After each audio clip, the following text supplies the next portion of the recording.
I'm Jean Gray, publisher of American Entrepreneurship Today and host of the podcast series Experience Voices, where I talk with highly accomplished people who share the critical elements that led to their success. Over the past decade, digital technologies have presented opportunities to entrepreneurs and transformed industries. Our guest on Experience Voices is Kasey Edwards, the CEO and co-founder of Helpr, a global technology company transforming corporate caregiving benefits. Under her leadership, Helpr has evolved from a marketplace care service into an enterprise platform serving Fortune 500 companies such as Clorox and Snap. Kasey shares how she and her partner transformed their company to be technology-driven and be savvy about identifying and establishing themselves in their target market. Kasey, I'm very excited about speaking with you today about Helpr. I think it's providing a really great service for a lot of people. So thank you for being a guest on Experience Voices. Thank you so much, Jean. It's a pleasure to be here, and I appreciate you asking questions about our story. Yeah, well, let's start with how you and your partner got together.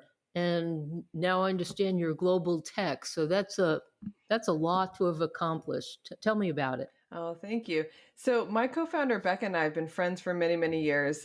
We actually were the first people each other met at the college dorms at UC Santa Barbara. And our first connections were really about family, actually. She was the oldest of 23 cousins, coming from a big Irish Catholic family out of Chicago. And my mom had run a daycare center in our house when we were little. And so we had a lot to connect about, being these sort of responsible caregiving girls down there at UCSB. And that's where the story begins. And we have studied family for a very long time now. And we've always wanted to have a positive impact on family life. And we felt Helpr was our pathway to get there. How long have you been partners? Well, we've been partners for ages now.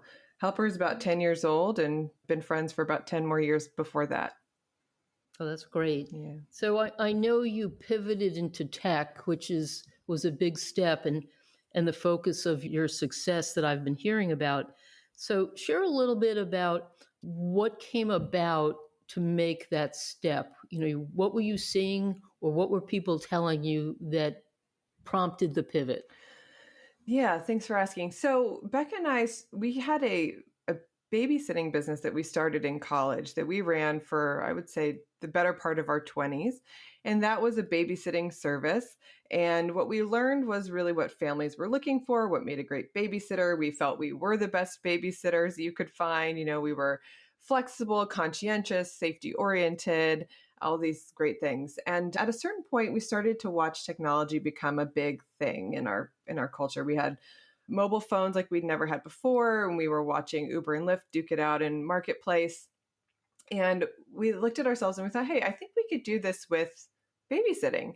And so we layered in some technology over what we knew. We moved our whole business into a technology forward platform, and we launched, effectively an Uber of babysitters, and we called that Helpr.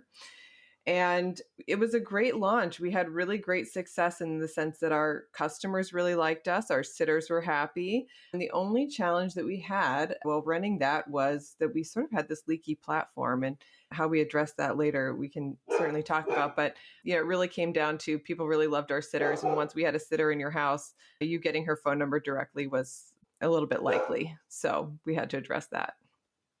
So when you built the tech platform and you were extending the reach of your service, how did the customer base differ?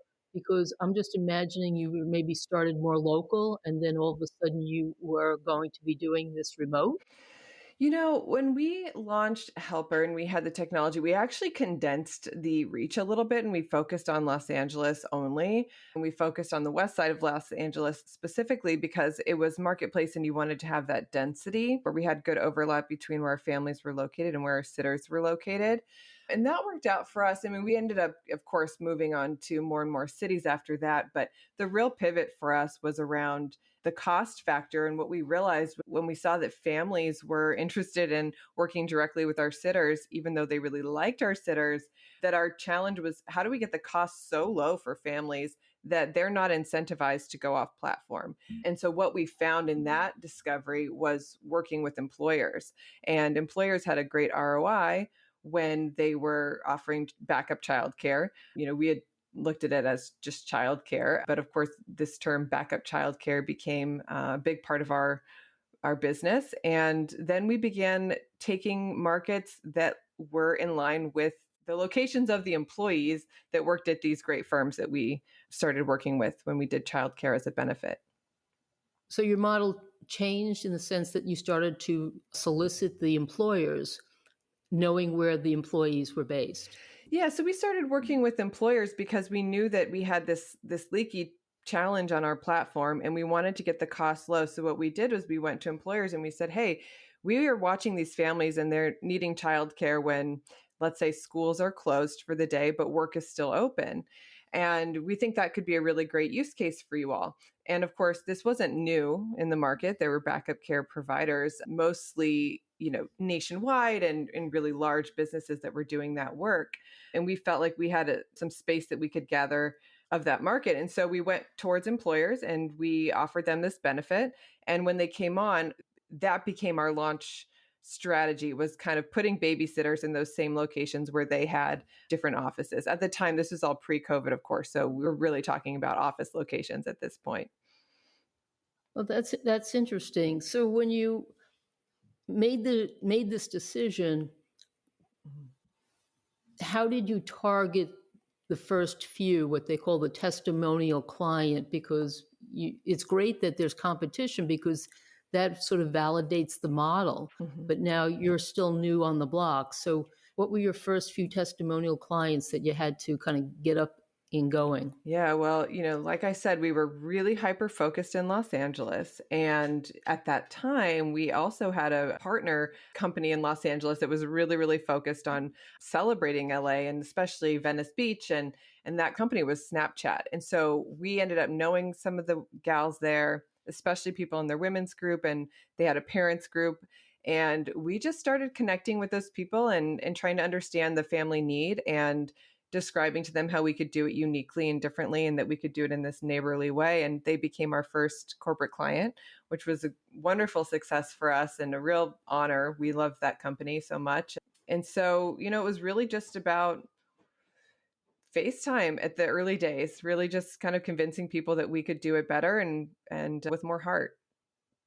And if we were looking at it from the point of view of operations, so you're getting in more customers, how quickly did that force you to change your worker base, your employee base, to deal with really a tech platform?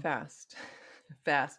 And the challenge there was really interesting because, and I think anybody who sells into enterprise, especially on the benefits side, can attest to this sort of bottleneck that happens where you can sign an account with the client, but getting that exposure to their worker base is sort of a challenge. You have to have that great buy-in from the team on the other end to distribute the materials, to communicate your story. And then, so the trickle in comes a little bit slower sometimes, and it can vary from city to city. If you've got a really great regional manager, they'll do a great job for you, but then you might have another area that's kind of sinking. And so either way that was going to go, we had to make sure that we had sitters locally to cover it. And so finding that balance between supply and demand for us in those marketplace days was really interesting to watch from an ops perspective. And I think we solved it well. We have a really great, one of our key KPIs is our fill rate. And that's the rate of how many jobs get booked versus how many we fill with babysitters. And, we're over 95%, which is quite unusual in the market, but we're very proud of that number. And we've kept it for quite some time. So. And now you're global. So tell me a little bit about your reach that you have. Yeah. So global, that was an exciting time. That was another plateau in the business that I'll never forget. But the global work that we do really relies on this other layering. It's really our primary offering that we have now. And it's the work that we have a patent on. And it's our upload your own provider technology. And that's where you can use a company subsidy to pay your friends, family, neighbors, or familiar caregivers on our platform. And so you upload those people like your own personal Uber, if you will, and then you work with your private caregivers. And with that technology, we can reach people in 150 countries. Right now, we have active users in about 40 to 45, and we can distribute a subsidy amount in a local currency. And we've got some local languages as well. So that's really exciting for us. But that's been very, very cool thing to have for our company, because the concept of sort of democratizing benefits over the last couple of years has been so paramount, and for us to be able to achieve that felt like a real feat. Actually, I think that's such a clever approach with the whole aspect of the company subsidizing it and you creating a patented technology behind it. So tell me a little bit about making it a tech company. How did you go about planning it, and what were some of the first steps? Because I think everyone realizes tech is hard. Yeah, it can be, right? Well, we're so lucky. We have a really awesome team, and the person that heads up our technology is just brilliant. So, we wouldn't be able to do it without his genius. But for certain, planning, integrating this new offering into our annual and these are multi-year contracts that we sign with our clients. But when we launch a new feature, we really want to get as many folks to buy in as possible before we go live with it. Of course, there's a financial incentive, and, but it takes a lot. I think there's a real convincing, especially with this program, there was a real convincing that there wouldn't be fraud or problems in this type of thing. But we thought it out, we planned it out, we layered it into the accounts where they wanted to have that buy-in. And we launched it about a year after we conceptualized the idea. And a few months after that, we had COVID. And so everybody wanted to work with their own trusted providers. And so by the end of that first year of COVID, I think we had 98% of our clients were buying that service line and really highly utilizing it. And so it became kind of what we're known for at this point. Of course, we have many service lines, but that one is really the lead at this point. That's a great approach. So, but stepping back a little bit, there are entrepreneurs out there who are not techies, but they have really strong visions of solving a problem, but they know that they need to use technology. Can you share a little bit about if your mindset was, well, someone directed us to an individual and he knew or she knew everything? Or was there a little bit of start and stop trying to explore the best way to take on the tech challenge and make it go well? Well, I think when we have I really sing the praises, of course, of our technology leader at Helpr, but there was a lot of partnership between product and business side and technology side. And that partnership had been built actually over years. And so when we kind of got into it and we were ready to roll up our sleeves and start building, we worked a lot together on talking to our customers, understanding the problem intimately, understanding what the buy-in would be from our payers. We talk about our clients in a couple of ways. Ultimately, the end user is the employee who's receiving the benefit, and the payer, the client, being the company who's purchased the benefit suite. But we did a lot of conversing and planning with those different groups to make sure that what we were building was going to be successful. And I think it's hard to just trust somebody, I suppose, if you're thinking about building tech and you don't know where to begin. You certainly are going to need someone to answer those questions. And I think if you have nowhere to start, you're going to want to do what anybody does when they're buying a garage door or any other service. You're going to talk to as many people as you can and start to understand how you want to architect your program and try and find the thing that makes best sense for you. And ideally, you have a co-founder, early, first team member that's bringing that specialty to the table, because that's going to help a lot.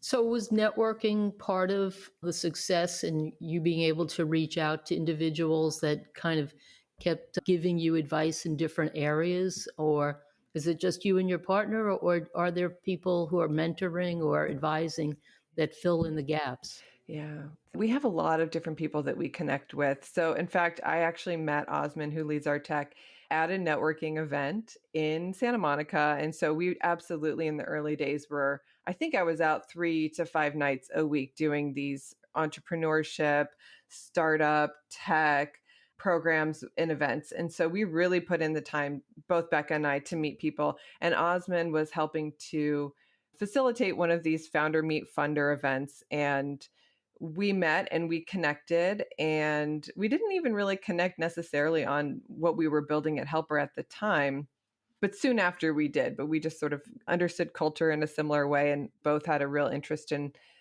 making change and doing so through this avenue, which was ultimately just venture and capitalism and technology. And so we're very lucky to have his partnership now for many years.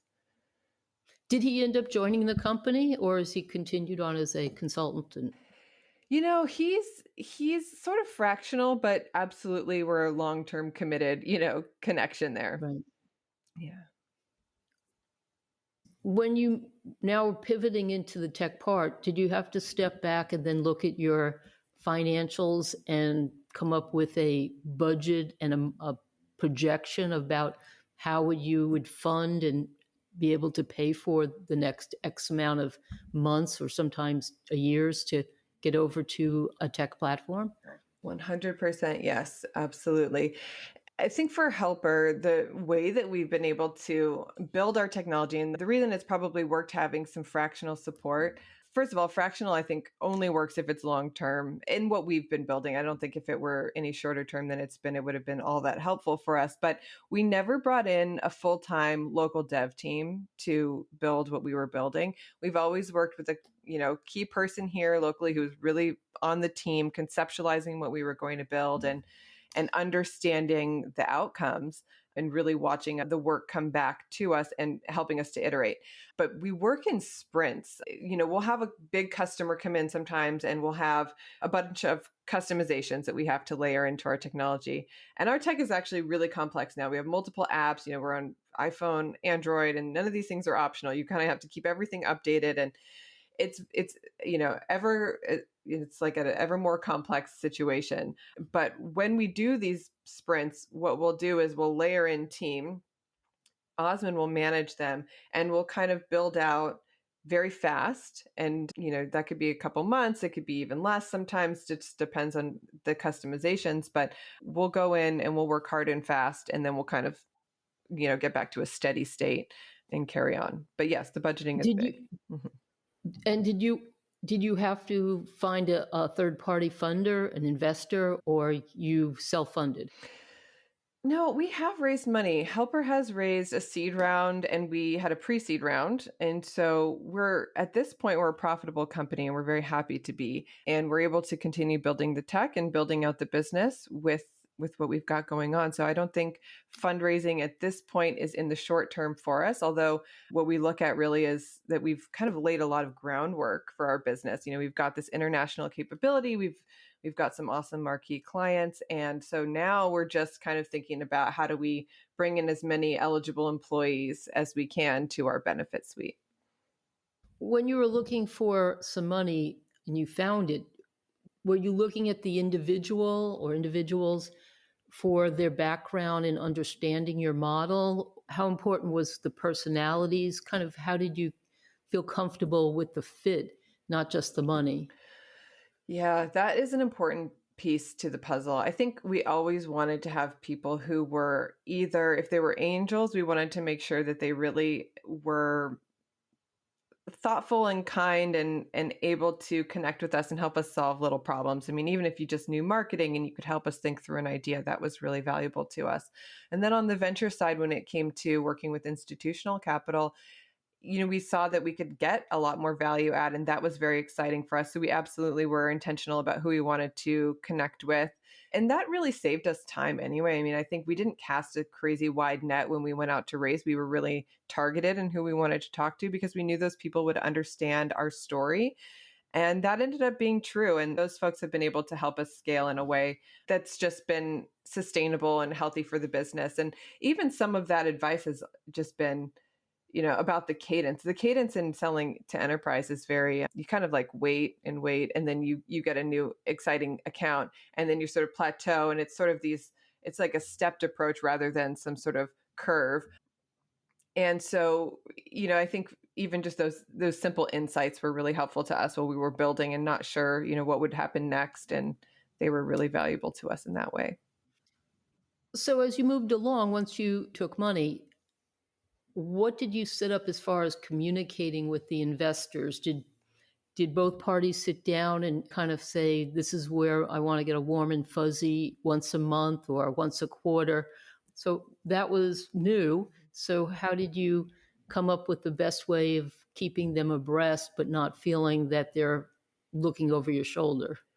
Yeah, I've noticed that different people are different. So we would do a quarterly update and we would try to give everybody the warm and fuzzy, but also the hey, we need help and how can you help us with this particular problem? And that has been helpful over the years. I think there's some folks that again will reach out to ad hoc when we have a particular problem to solve or challenge that we're facing or success that we want to share with them, and that's really lovely. And there are people that want to hear more often than not, but I think your entrepreneurs probably know there's information rights that you can get into your contracts, and so as you're signing those deals, you can kind of set the terms early on for how much you want to communicate and what you will communicate, and to make sure that you're doing it in a way that settles both sides on the the sense of nerves.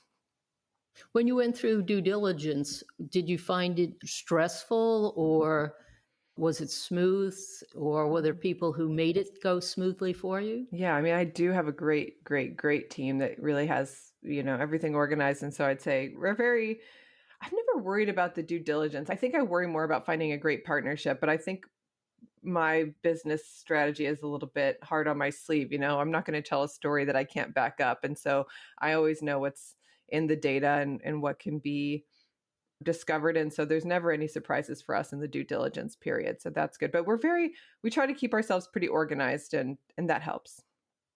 Did it require you to change how you were doing your financials? Did you have to bring in a CFO or temporary CFO? We've been working with somebody also on a fractional basis, but who's been on the team for many years now. And he came in as our VP finance. And there have been changes to the financials over the years, just in terms of making sure that the way we distribute annual contracts on a monthly basis makes sense for our growth story. And that was probably only one of the things, but the numbers didn't change, just sort of where they were placed. So that wasn't a big deal for us. So we've talked a lot about your supporting team. Out of curiosity, you have a partner that you've known for a long time. Can you share with people who are considering having a startup and sharing ownership with another party? What are some of the positives and say sometimes some of the stresses of having a business partner? Well, that's such an interesting question. It's funny because I've seen people over the years who've had partnerships that didn't work out, and I never totally understood that because I think all my key leaders have always worked out with Helpr. And I think specifically with Becca and I, we've just had this friendship for so long that I think we know how each other really works. And there's times where we've had to put the friendship first to solve a business problem. And sometimes we have to put the business first, and that will have its stressors on the friendship. And I think we just both know that you have to go through those periods and be really great at communicating and keep coming back to the table, even when you feel like you're ultimately very frustrated or tired. And I think at the end of the day, it's one of my most successful relationships in my life. We've been friends and business partners for many, many years, and it's a beautiful thing. And it's one of those things that you only get to see when you put in the time and effort. But I think it's incredibly rewarding and super great for Helpr. I mean, I think when it comes to the business and the friendship, what we gain, and certainly there's of course, the operating pieces, she does this, I do that, but it's really the creative space that we make together. So we're able to really dream up these crazy ideas, and then we are both really hardworking and we put them into the universe and we just kind of let it fly. So I'm really grateful for that creativity. Did you sit down? Now, you were doing babysitting before you went into the tech platform. So it was a really good trial period for you to work as partners. Did you ever sit down and say, well, this is my strength and this is your strength, and really who's the sales, who's the operations? Mm-hmm. How did you kind of work that out at sort of the beginning? And how did it play out after you agreed to take on certain work and the other person had to do the other part? Yeah, it's funny. So I've sort of been I'd say she's probably more the extrovert. I'm more the introvert. And where that plays out is and I'm a little bit probably more paperwork organized than she. So I've done more of the operations side of the business and she's done more of the front facing sales side of the business. But I'd say now it's kind of funny because I think we both really want to be out there selling and it's a great reward to meet customers and be able to sign big exciting contracts and really see the impact of our work with the general American population. And of course, beyond that, of course, the international piece is incredible honor as well. And so I'd say, that conversation absolutely happened. And now, Becca, I'm coming for you. I want to sell alongside you. So, so actually, it sort of dovetails into another question about selling.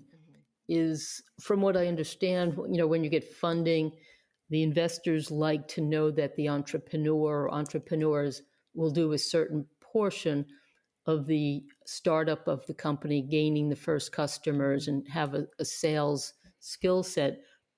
So, share a little bit about how you have grown or learned to be better salespeople.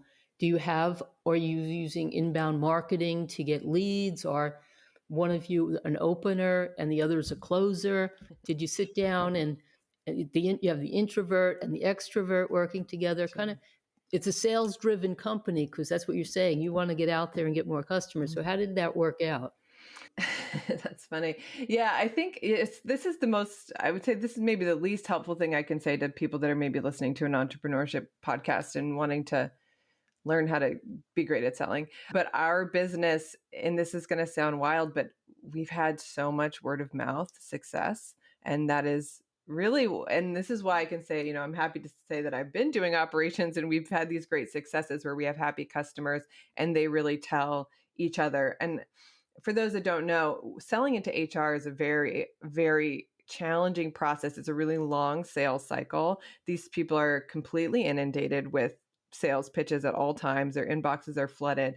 So for us, having folks come our way and then just being able to demonstrate the capabilities that they've heard about from their friends that are in the space. I mean, we could never be in these rooms where, you're talking benefits leader to benefits leader and to show up there sort of just in reputation is really incredible and has been very valuable for us. And now we're building out more of our marketing arm and trying to get more inbound leads. And we're using all the highest, most interesting technologies between Zoom info and cookies and just getting the word out there as much as we can through organic casts and things like this. But the word of mouth has been really great, which we've always known when we got into this type of sale, that the reputation we have, the way we talk to people, we always want to add value every time we're talking to any potential buyer. If I'm not the option for you, if we're not the vendor, let me be helpful in some way, and just always building those relationships for the long haul, because those people might move to different businesses over the years. And if they can take us with them, that would be amazing. And it has happened that way. But, when they come to us, it's really the most successful that we can find in terms of a close rate. So let's backtrack a little bit. We've been referring to your services sort of in a general sense. So could you describe the different services that you've put in place since you've switched over to the platform and who and how it's changed your customer base? Yeah, of course. So we talked a little bit about our marketplace, and that's what we led with as a company. And so we call that now our in-network care service. And so that's one of the key service lines. The main service line is our out-of-network care program. And that is where you can apply a company subsidy to your care that happens at home, hour by hour. And that will help you with backup care needs, whether that's child or adult. So marketplace is really for kids. Our out of network it runs the gamut. It's adult care, which could be an elder that you need to take care of. It could be yourself if you're coming out of a surgery, and it could be your kids. So it really is a very holistic program. We also have a program called Core Care. And this program is where families can come in and we can help them source primary care. So if you need to find a daycare center or if you need a nanny, we'll help you source those individuals. And we also have a program called Helpr Online, and that helps with tutoring for the little ones. And that was something that came up during COVID, of course. And that's all sort of wrapped up in sort of a management. So we think of the app itself as serving a function of managing your care and helping to sort out some of the tax liabilities you may have or tax benefits you might be losing with DCAP, FSA, and things like this. But that runs the gamut of the service suite. And the way that the clients come in and select these programs is really determined by the population of their employee base.